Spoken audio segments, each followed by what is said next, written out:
Hey guys, Jim Grant here for AmmoLandTV.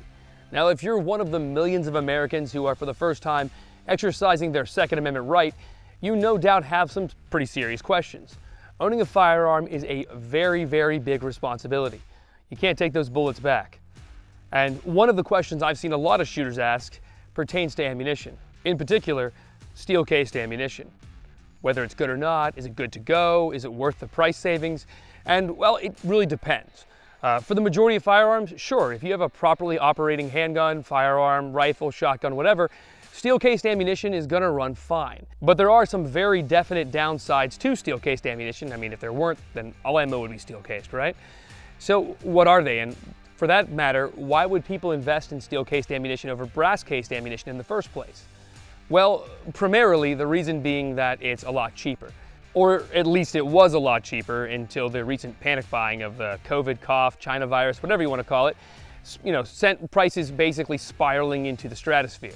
But before that, steel-cased ammunition was substantially cheaper. It was a much better value for shooters who had a gun like, well, this Arsenal SLR 107 UR, which is in 7.62 by 39, and is a Kalashnikov pattern rifle that is not ammunition sensitive whatsoever, and in fact, in this specific case, is designed from inception to be ran with steel-cased ammunition.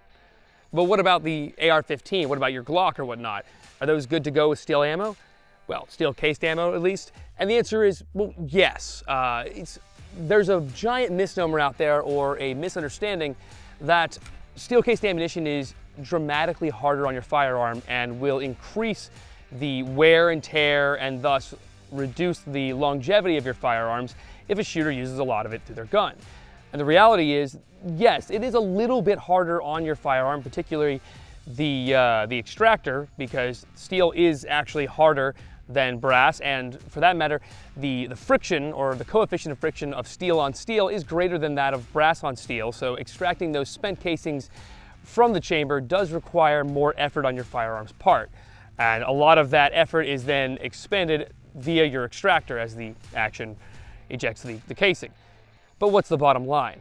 Well, the bottom line is that if your firearm is operating properly, is gassed properly, and is lubricated properly, then steel-cased ammunition will make no difference, and you will see zero difference in terms of wear and tear on the firearm.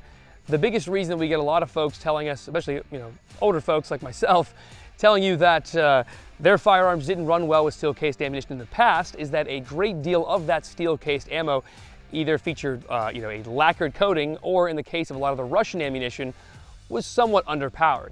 And the combination of the buildup of the lacquer on the casing, plus the underpowered rounds, or I guess, a tightly tuned AR-15, something not specifically designed for lower powered ammunition, you'd have a lot of hiccups. And I know that I've had, in my experience in particular, with some match-grade firearms that for whatever reason, a shooter on the line was trying to fire steel-cased ammunition out of, extracting them from an AR was brutal. And I've seen guys actually damage their rotator cuff because they were trying to charge the action so hard. But that's enough talking. I mean, the bottom line is, yeah, keep your gun lubed. If your gun's operating properly either way, or gassed properly, you're gonna be good to go with either a PSA, SIG, or whatever. But that's enough talking. Let's put some rounds down range, and I'll tell you what I'm talking about. So we'll start off with this SLR 107 UR, then we'll move on to my SIG 516 Carbon TS, and then finally, we'll show you that, yeah, there's steel-cased ammunition in all sorts of calibers, even .308. And despite the fact that it's underpowered junk ammo, finger quotes, it will run flawlessly in my DSA Voyager 18-inch barreled FAL rifle, equipped with a Silencer Co. Saker 7.62 sound suppressor provided by Silencer Shop. So let's head on down range. Steel case, Barnell 308.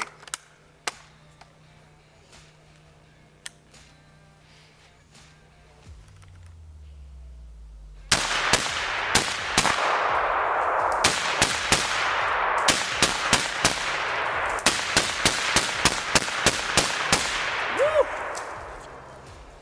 Hell yeah, that's a gassy gun.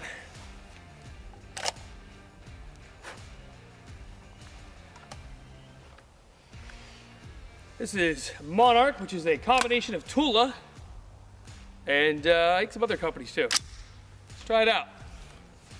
Let's get that stock a little more extended. Yeah, there we go. Much better.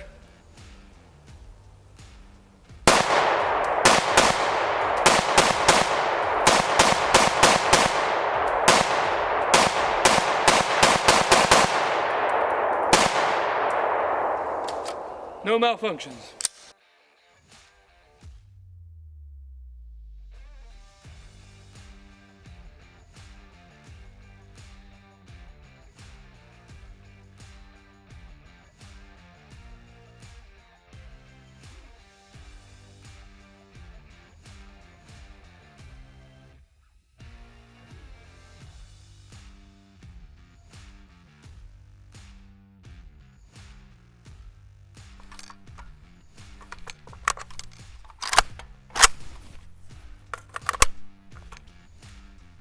We are clear. So, what did we learn today? Well, steel-cased ammunition, it does run on your firearm provided that it's actually operating properly and was well lubricated and, of course, is gassed properly.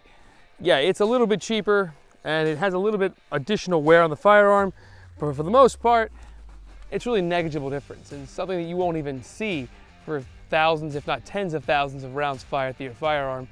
And that extra wear and tear will be easily made up for, at least monetarily. And now you know for sure the ammo does indeed actually work. Thanks guys. For AmmoLandTV, I'm Jim Grant. Don't forget to like, comment, and subscribe for more AmmoLandTV and hit that notification button up top so you don't miss anything we put out in the next couple of days.